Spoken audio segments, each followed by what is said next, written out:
지장경 강의 시작하겠습니다. 이어서 읽어볼게요. 세존이시여 이와 같이 연부제, 우리 중생세계, 인간세계, 연부제 남자와 여자들은 임종을 할 때 정신이 아득하여져서 선악을 분간하지 못하오며 눈과 귀로는 아무것도 보고 들을 수 없나이다. 그래서 죽기 전에 10번 연부라는 게 힘들다는 거예요. 남자와 여자들, 이 인간 세계의 남자와 여자들, 인간들이 임종할 때, 죽음을 다가왔을 때 정신이 아득해져서 선악을 분간하지 못하고 눈과 귀로는 아무것도 보고 들을 수 없나이다. 이때 연부를 해야 돼요. 이때 연부를 해야 돼요. 이때 연부라는 게 정말 내 삶에 있어서 그동안 내가 기도하고 연부한 내 마지막 관문이 바로 요 임종할 때, 마지막 죽는 그 한순간에도 내가 연부를 할 수 있는가, 내가 이 마음을 챙길 수 있는가. 근데 쉬워요, 어려워요? 어렵죠. 어려우니까 어떻게 해야 돼요? 더 열심히. 연불이 습관이 돼야 된다. 알겠죠? 연불이 습관이 돼야 된다. 예전에 큰 스님들이 이런 얘기 하셨어요.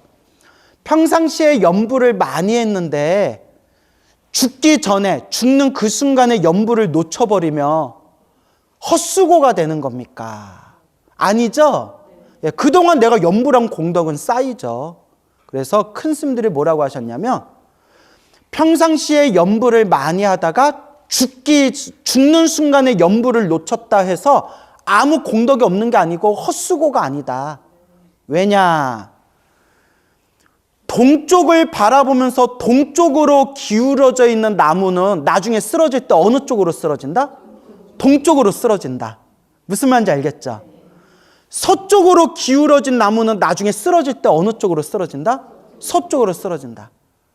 그 말은 평상시에 내가 연부를 하고 평상시에 내가 항상 연부하고 발언하고 축원한 힘이 내가 죽는 순간에 동쪽으로 기울어진 나무가 동쪽으로 쓰러지고 서쪽으로 기울어진 나무가 서쪽으로 쓰러지듯이 평소에 내가 연부하고 발언하고 축원한 내가 항상 마음을 향하던 곳으로 그쪽으로 내가 가게 될 것이다 라고 말씀을 하신 거예요. 알겠죠? 그러니까 죽는 순간에도 딱 나무아미타불, 관세음보살, 지장보살 하고 연부를 하면 최고고 그게 최고예요. 근데 설사 죽는 순간에 연부를 놓쳤다 하더라도 헛수고도 아니다? 헛수고가 아니다. 평상시에 무엇을 많이 해라? 연부를 많이 하고 항상 원을 세워라. 무엇을 세워라? 원을 세워라 라고 말씀하십니다. 알겠죠? 아주 중요한 거예요.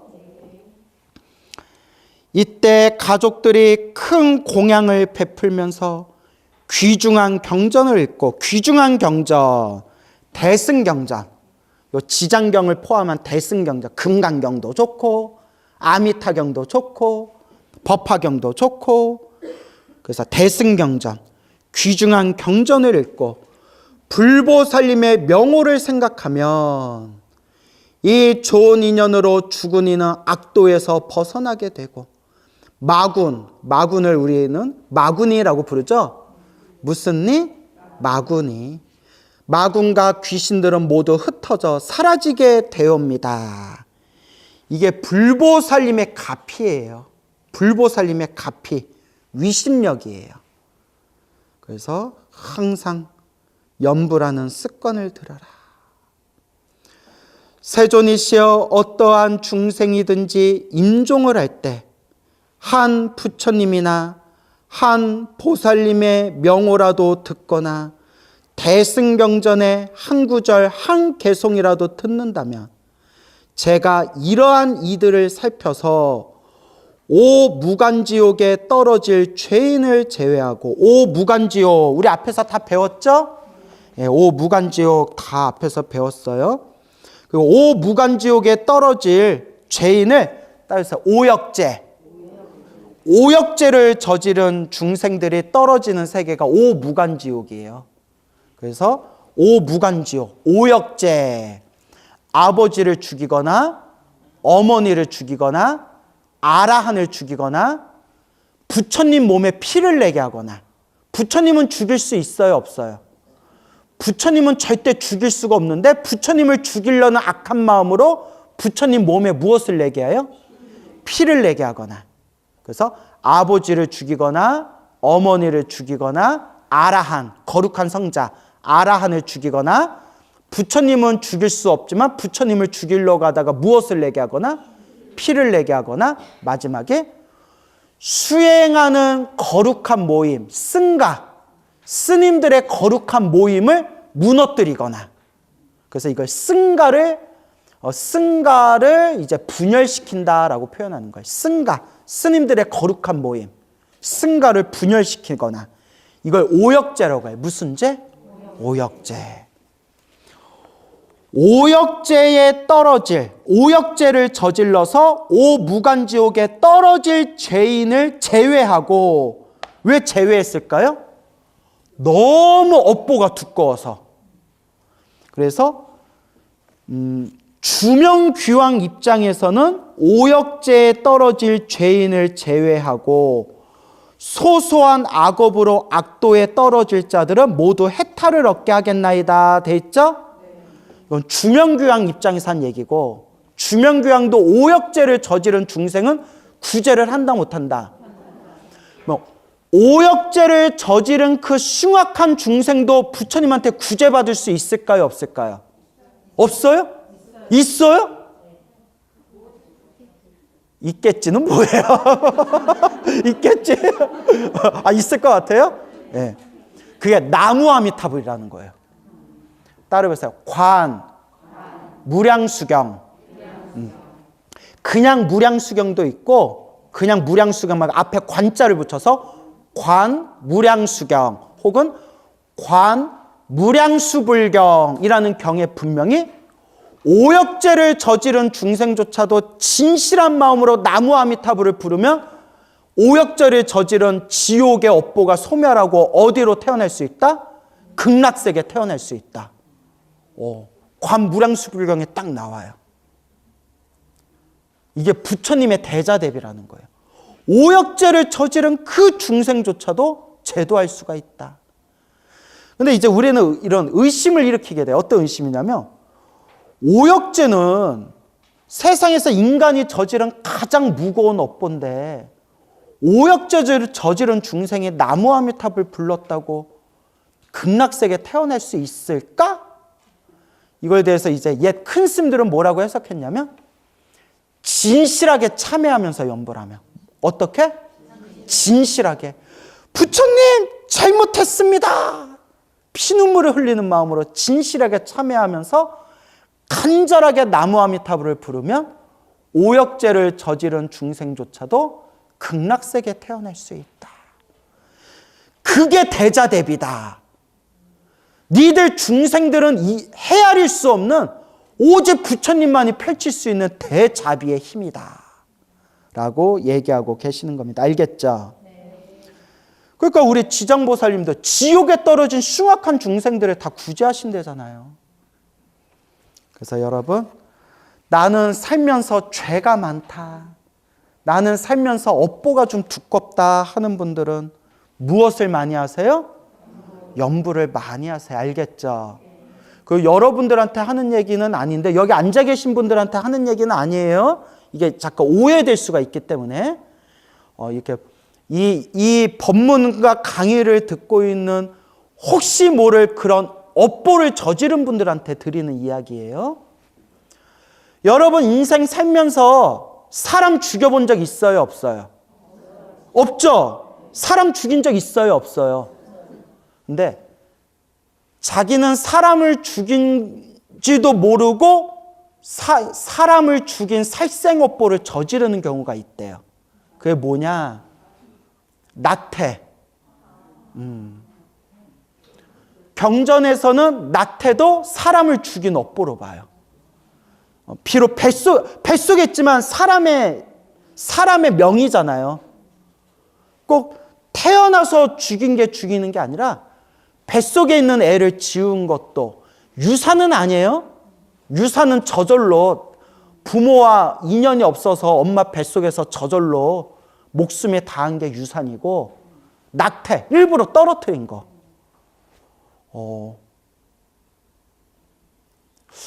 이런 얘기 해도 될지 모르겠는데, 독실한 불자님이에요. 아마 지금 돌아가셨을 수도 있어요. 연세가 좀 많으신 독실한 불자님인데,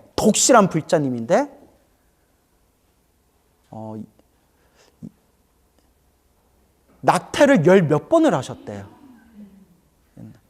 그러니까 옛날에는 그러시죠. 옛날에는. 그러니까 지금은 성교육이 중요한 것 같아요. 저도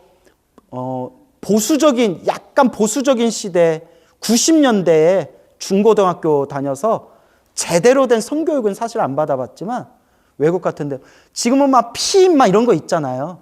그래서 이제 요새는 개방적인 오픈된 어머니가 딸한테 너 연애하는 건 좋지만 너 피임은 반드시 해야 돼. 그렇게 교육시킨대잖아요. 요새 이제 어르신들은 이런 얘기 하면 남사스러워 하겠지만 시대가 변했어요. 근데 그런 걸 몰랐던 옛날에는 낳으면 그냥 낳은 게 아니라 애가 지면 지워버리고, 그리고 그렇게 잘 들어쓰더래요. 스치기만 해도 애가 쓰더래요. 그럼 어떻게 스쳤는데 가서 여기까지. 그래서 다행히 이제 부처님 가르침을 공부하면서 내가 엄청난 업보를 지었구나 하면서 이렇게 기도도 열심히 하시고 하셨던 노보살님이 계셨어요.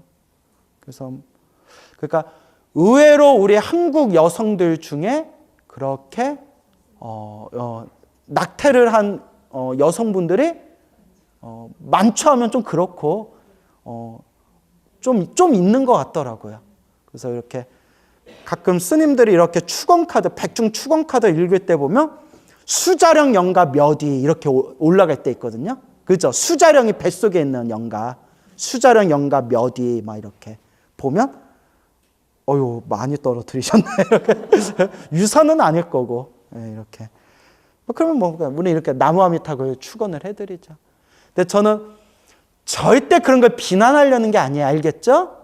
절대 비난하는 게 아니라 자기 업본데 어떻게 해요. 지금이라도 정신 차리고 우리는 내가 사람을 죽인 업은 안 지었다라고 우리는 생각할 수 있지만, 경전의 입장에서 보면 애를 떨어뜨린 것도 사람을 죽인 살생업보에 준하돼요. 좀 무섭죠? 네, 무섭죠. 그러면 이게 여자만 받는 게 아니라 남자도 받는 거예요. 뭔 얘기인지 알죠? 여자가 혼자 애가 져서 혼자 지웠나? 그걸 책임지지 못한 남자도 업보가 있는 거죠.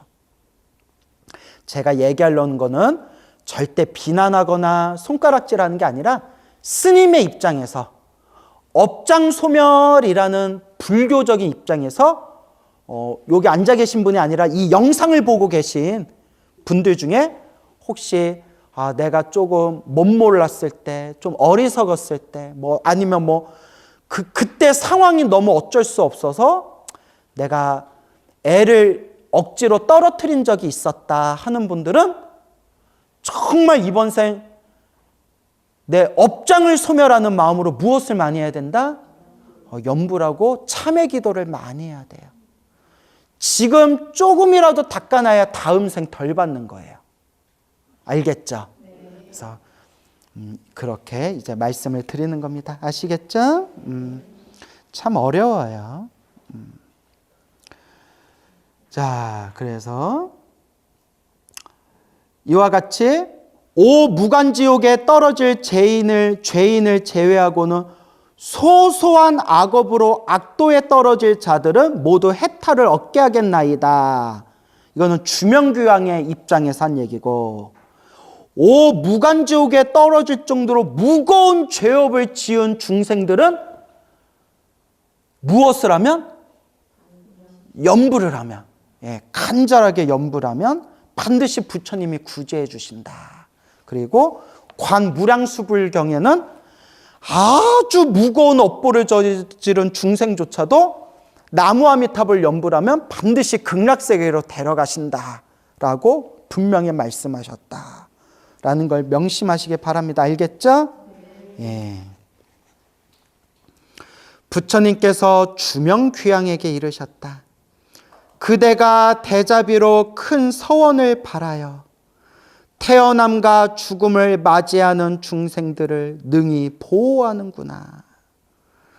미래세에도 남녀 중생들이 나고 죽을 때 그대는 이 원력에서 결코 물러서지 말고 모두를 해탈시켜 길이 안락함을 얻게 해라. 그래서 여러분, 주명귀향은 지금 이 지장경에서 이번 생에 주명귀황이라는 이름으로 지금 활동하고 계시지만 주명귀황은 이미 보살의 길을 걷고 계신 분이에요. 무엇의 길? 자, 그래서 따라서 보리심, 모든 중생을 제도하겠습니다 라는 원력을 보리심이라고 한다고 했죠. 보리심을 가지고 수행하는 거룩한 수행자들을 보살이라고 하는 거예요. 주명귀황은 지금 무슨 행을 닦고 있다? 보살행을 닦고 있는 보살이세요. 근데 제가 얘기했죠. 보살도 등급이 있다고. 보살도 등급이 있는데 이 주명귀황도 그 보살의 길을 걷고 있는 분이고, 보살행의 마지막 단계가 몇 지보살이라고 했어요? 그렇죠. 십지보살. 그러면 지장보살은 몇 지보살에 들어간다고 했죠? 그렇죠. 지장보살이 십지보살이에요. 참 쉽죠? 그래서 십지보살. 주명귀황이 부처님께 아뢰었다. 바라옵건대 세존이시여 염려하지 마옵소서. 제가 이 몸이 닿을 때까지 생각마다 염부제 중생들을 보호하여 날 때나 죽을 때 모두 안락함을 얻게 하겠나이다. 다만 중생들이 나고 죽을 때 저의 말을 믿고 받아들여 모두가 해탈을 얻고 큰 이익을 얻게 되기를 바라겠나이다. 그때 부처님께서 지장보살에게 이르셨다. 이 수명을 맡은 주명귀황은 이미 과거 백천생 동안 대귀황이 되어 나고 죽는 중생들을 보호하고 있었느니라. 주명귀황은 이미 과거 전생에부터 백생, 천생, 헤아릴 수 없는 생 동안 무엇이 되어서? 대귀황. 그래서 이제 저 저승세계를 관리하고 있는 대귀환, 귀신들의 왕이 되어서 나고 죽는 중생들을 보호하고 있었다. 이는, 자, 여기에 답이 나오죠. 보살이 자비 원력으로 중생들을 보호하겠습니다. 중생들을 구제하겠습니다. 중생들을 제도하겠습니다. 자비 원력으로 대귀황의 몸을 나타낸 것이요. 실은 귀신들의 왕이 아니다. 원래는 뭐다? 보살님이시다. 보살님이신데 무엇의 몸으로 나타나신 거다? 귀신들의 왕, 귀황의 몸으로 나타나서 중생을 제도한 거다. 그래서 여러분, 관세음보살 보문품 우리 공부할 때 나오죠. 부처의 몸으로 제도해야 할 중생에게는 무엇의 몸으로 나타나시고? 부처의 몸으로 나타나시고, 귀신의 몸으로 제도할 중생들한테 무엇의 몸으로 나타나시고? 귀신의 몸으로 나타나시고, 중생들 제도하기 위해서 중생들 앞에서 수없는 몸으로 나타나시는 거예요. 보살님이. 그래서 이 보살은 원래 귀신이 아니라 대귀황의 몸으로 나타나 중생을 제도하는 거다. 그래서 팔만대장경 보면 재미난 내용이 나와요. 여러분, 염라대왕 알죠? 저승에 있는 염라대왕이 실제로 염라대왕이 아니라 지장보살이 죽은 중생들을 제도하려고 무엇의 몸으로 지금 머무르고 계시다? 염라대왕의 몸으로 중생들을 제도하고 계시다라는 내용이 나와요. 저도 이 내용 보고 깜짝 놀랐어요.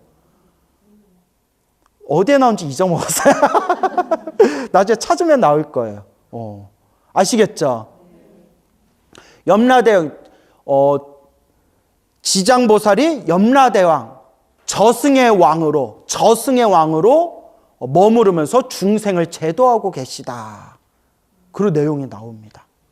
그게 유식사상을 연구하는 육아론인가? 라는 곳에서 제가 본 기억이 있어요. 알겠죠? 네. 물론 이걸 100% 믿어야 될지는 모르겠지만 관세음보살이든 지장보살이든 여기 나온 주명귀왕 같은 보살님이 바로 그 증거예요. 중생들을 제도하기 위해서 여러 가지 모습으로 나타서 그 중생을 제도하신다라는 내용이 되겠습니다. 아시겠죠? 네, 참 얼마나 감사해요. 감사해요, 안 감사해요? 감사해요? 그럼 오늘은 여러분들 홍시 드셔야겠다. 감 사야 되니까. 단감을 사든 홍시를 사든 뭘 사야 되니까? 감 사야 되니까. 아우 재밌어. 네, 무슨 말인지 알아들었어요? 하여튼 감사하자. 앞으로 170겁 뒤에 몇 겁? 170겁 뒤에 이거 170겁 몇 겁 이런 거는 너무 우리가 의미 부여할 필요 있다 없다. 네, 이건 그냥 숫자일 뿐이에요. 너무 의미 부여할 필요 없어요. 170겁 미래 세상에 주명대귀왕은 마땅히 뭐 하실 것이니? 성불할 것이니. 명호는 무슨 열애요? 무상열애요. 겁의 이름은 그 시대의 이름은이란 뜻이에요. 겁을 시대로 해석하면 돼요. 여기서는 그 겁, 시대의 이름은 무슨 시대라 부르며? 안락이며 안락의 시대이며 그 무상열애가 나타나신 세계는 무슨 세계라고 불릴 것이다? 정주 세계가 될 것이다. 알겠죠? 그러면 우리 또 쉽게 얘기하면 미래에 오실 부처님을 무슨 부처님이라고 하죠? 미륵부처님. 그러면 미륵부처님의 세계를 무슨 세계라고 부른다고 할까요? 맞아요. 용화세계. 그러니까 각각의 부처님이 출현하실 때 그 부처님의 이름이 있고 그 부처님이 출현하신 세계의 이름이 있는 거예요. 알겠죠? 그 수명은 가히 헤아릴 수 없는 겁에 이르니라. 헤아릴 수 없는 겁 동안 널리 중생을 제도할 것이니라. 그러니까 여러분들이 이 지장경 열심히 읽고 열심히 기도하신 분들은 나중에 또 어느 세계에 태어날 확률이 높아요? 정주세계에 태어나서 어느 부처님 만날 확률이 커요? 무상열애 만나실 확률이 크겠네요. 왜냐하면 지장경에서 우리가 무상열애, 안락시대, 정주세계 이렇게 인연을 맺었잖아요. 그죠? 그래서 지장보살이여 이 대귀양의 일은 이와 같이 불가사의하며 중생이 헤아릴 수 있다 없다. 중생이 헤아릴 수 없어서 불가사의라고 해요. 대승경전에 들어오면 대승경전에 법화경이나 화엄경에 보면 불가사의라는 표현이 자주 나와요. 불가사의라는 표현이 많이 나와요. 뭐 할 수 없다? 헤아릴 수 없다. 생각으로 헤아릴 수 없다는 거예요. 생각으로 헤아릴 수 없는 그 세계를, 그 깨달음의 경지와 그 부처님의 세계를 억지로 언어 문자로 표현했을 뿐이에요. 그래서 억지로 언어 문자로 표현했을 뿐이지 언어 문자로서 표현할 수 없는 그 부처님의 깨달음의 경지와 그 부처님의 세계는 뭐 할 수가 없다? 불가사의, 헤아릴 수가 없다. 어떤 분이 죽을 병에 걸렸는데 관세음보살 불러서 그 병이 저절로 사라졌어요. 어떤 분이 죽을 듯이 괴롭고 힘들었는데 지장경 읽고 지장보살 기도해가지고 그 죽을 듯이 힘들었던 고통이 사라졌어요. 어떤 분이 너무나 힘들고 괴로울 때 간절하게 아미타불을 불렀는데 그 재난들이 싹 사라졌어요. 내가 이런 얘기를 수백 개를 들었어요. 수백 개를. 그걸 제가 소중한 나 무한행복이라는 프로그램에서 다 얘기했잖아요. 그죠? 거짓말이 아니에요. 정말 내가 보고 들은 거 그대로 전해드린 거예요. 이걸 이 현대 물질 문명 시대에 이런 놀라운 불보살님의 가피와 영험을 어떻게 과학적으로 이걸 어떻게 설명할 거예요? 그러니까 나도 모르게 믿습니다라고 나오는 거예요. 뭐 합니다? 믿습니다. 어떻게 해요? 보고 듣고 체험했는데 이걸 어떻게 이걸 표현할 거예요? 그래서 불가사의라고 하는 거예요. 뭐라고 한다? 불가사의. 정말 묘한 힘들이 있어요. 제가 그 부처님 불보살 가피 이야기를 지금 10년째 하고 있는데 참 희한해요. 불보살님이 나한테 숙제를 주셨나 봐요. 10년째 떠들었는데 아직도 소재가 10년치가 남았어요. 소재가 끊이지를 않아요. 계속 사람들이 스님 저 가피 받았어요 하고 수없는 얘기를 자꾸 들려주시는 거예요. 아직도 써먹지 못한 이야기가 너무 많아요. 그리고 지금 바야흐로 인터넷 시대잖아요. 우리 한국 불자보다 더 불심이 깊은 데가 저 대만 불자대예요. 대만 불교. 또 중국은 땅덩어리가 넓으니까 중국의 불자들이 한국인보다 많잖아요. 그죠? 그 중국 불자들 중에서도 기도 열심히 해서 가피 받은 분들이 많을 거 아니에요. 중국과 대만에서 간절하게 기도해서 너무나 신비로운 가피를 체험하신 분들의 중국 불자, 대만 불자들의 가피 이야기가 인터넷 그 구글 사이트에 쫙 올라와 있어요. 내가 나중에 소재 떨어지면 이제 해외로 눈을 돌려서 요 대만 불자들 요 가피 이야기 그게 막 몇백 개가 넘어요. 이걸 사람들한테 소개해야 되겠다는데 그거 지금 써먹지도 못하고 있어요. 너무 막 소재들이 계속 들어와서. 어쩜 이렇게 가피 받은 사람들이 많아? 다들 뭐 오가피차 만드시나? 근데 여러분, 중국 불자, 대만 불자 가피 이야기가 무슨 말로 적혀 있겠어요? 중국말로 적혀 있을 거 아니에요. 뭐 광수면 중국말 알까요? 모를까요? 알 것 같아요? Sorry. 예. 몰라요. 그래요. 뭐 옆에서 몰라요. 막 이러세요. 모르는데 내가 그걸 어떻게 소개할까요, 여러분? 번역기가 너무 잘 나와서 저는 그러니까 어떤 요령이 생겼어요. 서로 다른 번역기 2개를 돌려요. 2개를 서로 짜맞추면 한쪽에 이상한 부분은 여기서 번역이 잘 됐고 이쪽에 번역이 이상한 부분은 이쪽에 잘 됐는데 그래서 서로 다른 번역기 2개를 돌려서 짜맞추면 대충 이야기가 나와요. 그래도 이거 내용이 이상하다 싶은 거는 제가 한자를 좀 알잖아요. 한문 공부를 좀 해봐서 원문을 딱 보면 제가 좀 어느 정도 해석은 되거든요. 그래서 제가 중국 불자, 대만 불자 가피 이야기 수백 개를 지금 인터넷에 제가 딱 이렇게 보관하고 있어요. 근데 그거 지금 써먹는다 못 써먹는다? 너무 지금 가피 이야기가 너무 많아가지고 우리 불자님들 가피 받은 이야기가. 근데 이걸 이렇게 자기가 생생하게 체험한 이 가피를 우리가 소위 논리적이고 합리적이고 과학적이라는 그 이름으로 어떻게 그걸 헤아리겠어요? 헤아릴 수 있다 없다. 그래서 법화경, 화엄경에 대놓고 나와요. 부처님 세계는 헤아릴 수가 없다. 근데 헤아릴 수 없는 부처님의 세계를 자기가 이해가 안 된다는 이유만으로 부처님의 가르침을 마음대로 왜곡하는 사람들이 있어요. 그럼 돼요, 안 돼요?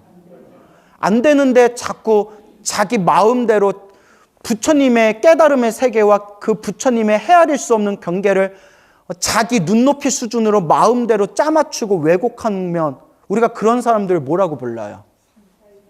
사이비? 사이비도 맞고 저는 업장이 두꺼운 사람들. 뭐가 두꺼운 사람들? 업보가 두꺼운 사람들이에요. 그래서 늘 드리는 이야기. 귀로만 듣고 머리로만 따지지 말고 무엇으로 체험해라? 몸과 마음으로 체험해라. 알겠죠? 그래서 불교는 지식의 종교가 아니라 무엇의 종교가 되어야 된다? 체험의 종교가 되어야 된다. 단 기도를 열심히 해도 나쁜 일이 생긴다 안 생긴다? 기도를 열심히 해도 단명을 한다 안 한다? 기도 열심히 하는데도 갑자기 세상 떠나서 단명하는 분들이 있어요. 그러면 우리는 아니 기도 열심히 하고 연불 열심히 하면 수명이 늘어나고 건강하게 산다더니 왜 기도빨이 없어? 이렇게 흔들릴 수 있지만 우리 이미 인과법을 배웠죠. 누가 지은 업이고 내가 지은 업이고 그나마 이번 생 기도를 열심히 해서 크게 받을 걸 어떻게 받았다? 크게 받을 업보를 이번 생 그걸로 작게 받은 것이다. 이 인과법을 놓치지 마세요. 알겠죠? 항상 마음에 되새기세요. 기도하고 연불하고 공덕을 닦으면서 나쁜 일이 생기고 힘든 일이 생겨도 아, 내가 크게 받을 걸 어떻게 받고 있구나? 작게 받고 있구나. 더 열심히 뭐 해야 되겠구나? 연불하고 기도해야 되겠구나. 라는 걸 명심하시기 바랍니다. 그래서 불보살림의 세상은, 불보살림의 세계는, 불보살림의 경계는 따라해보세요. 불가사의. 불가사의며 그가 제도하는 인간과 천인의 수도 헤아릴 수 있다 없다? 헤아릴 수 없이 많으니라. 이 주명규양이 수없는 미래 세상에 무상열애라는 부처님이 되시고 정주 세계에서 수없는 중생을 제도하시는데 그가 무상열애 부처님이 제도하는 인간과 천인의 숫자도 헤아릴 수 없이 수많은 중생들을 제도하시리라 라고 부처님께서 증명하시는 것입니다. 알겠죠? 그러니까 열심히 부지런히 연불합시다 여러분. 오늘 여기서 마치겠습니다.